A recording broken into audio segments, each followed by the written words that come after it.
Lanjut part 2 di Gudang Bulog Kalabahi. Assalamualaikum. Abe, Kapten Ridwan mau lewat dulu di berandata. Kenalin ini orang yang di sampingku, saudaraku bosku. Namanya Bang Rivaldi. Dia adikku, dia anak ketiga dari 5 bersaudara. Kalau saya anak kedua kak, sedangkan kakakku saya atau saudaraku yang pertama perempuan bosku. Namanya Rosmiati. Dia tinggal di Flores, tapi dia di kota Maumere. Dia jadi bos beras di sana. Karena dia punya toko menjual beras dan buka usaha di sana. Kalau tidak salah sudah 3 tokonya, tapi jarang kok komunikasi dengan kakakku. Pak orangnya sibuk sekali, sangat aktif di toko kalau siang hari, Pak melayani pembeli. Paling dia pulang 1 tahun sekali kalau mau ki orang lebaran, tapi di tahun ini tidak pulang ki. Mungkin karena anaknya sudah sekolah di sana, juga tidak dapat libur panjang, jadi tidak bisa ki pulang ke Tanah Bugis. Sedangkan saudara aku yang nomor 4 laki-laki juga, namanya Rahmat. Dia ada di Kalimantan sekarang, akhir tahun ini kemarin dia lulus jadi polisi. Sudah juga dilantik, tapi ku lupa ki dia tugasnya di daerah mana di Kaltim. Lebih-lebih ini paling jarang ke komunikasi. Dia jarang juga hubungi saya semenjak jadi polisi. Dia hubungi saya duluan di saat sudah kehabisan isi dompetnya. Baru itu nah hubungi kakaknya minta dodol. Alasannya tanggal tua kakak, belum cair gajinya. Dia yang diharap kirimkan ke kita, tapi malahan dia yang meminta duluan. Tapi memang beda cara kerjanya kita sebagai pengusaha. Tidak ada istilah tanggal tua. Alhamdulillah, cair terus setiap res. Makanya dulu saya sekolah cuma SMP saja. Lanjut ke di SMA, tidak kujalani 1 semester. Berhenti mah. Apa nah sudah pintar mah membaca dan menghitung. Sudah ku tahu nih perkalian dan pembagian. Karena kalau mau ki jadi pengusaha harus ki pintar menghitung supaya tidak dikasih bodoh-bodoh ki sama orang. Jadi berhenti mas sekolah karena memang mau kah jadi pelaut, mau kah ikut jejak orang tuaku, jadi kapten dan pengusaha beras yang sukses di kemudian hari. Tapi alhamdulillah saya sudah sampai di titik ini. Cita-citaku sudah terbukti dan bisa aku gapai. Jadi tidak ada penyesalan sama sekali saya berhenti sekolah di waktu itu. Kalau saudara aku yang bungsu perempuan bosku, namanya Aprilia. Dia pernah muncul di salah satu videoku. Dia masih kelas 1 SMA, baru beranjak remaja. Tapi orangnya sangat pemalu, paling tidak suka kalau saya video. Sampai-sampai dulu dia sembunyi di bawah kolom meja. Lanjut di videoku bosku. Tapi sebelum saya lanjutkan, tak lupa saya bersyukur kepada Allah Subhanahu wa taala atas kenikmatan dan rezeki yang Allah titipkan kepada saya. Terlihat mie sendiri, tidak sembarang juragan beras bisa kerjasama dengan pergunangan Bulog, karena orang yang betul-betul bisa dipercaya baru bisa kerjasama di sini,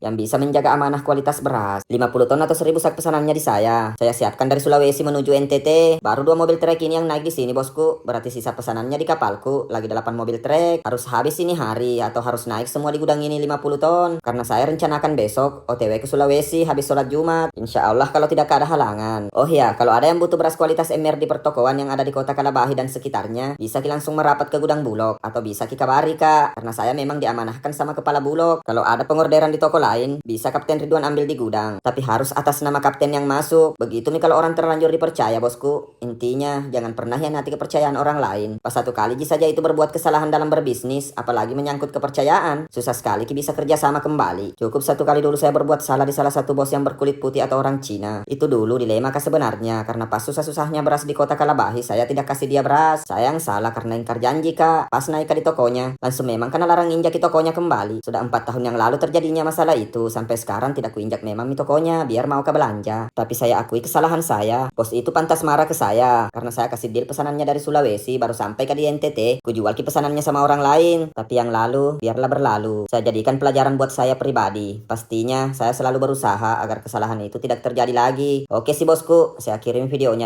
nantikan cerita aku di episode berikutnya. Dan buat saudara-saudara aku dari Sabang sampai Merauke, saya ucapkan terima kasih yang sebesar-besarnya sudah menonton videoku dan mendengar ceritaku sampai habis. Salam hormat dari Kapten Ridwan, sukses selalu ki. Oke sih bosku. Oke sih.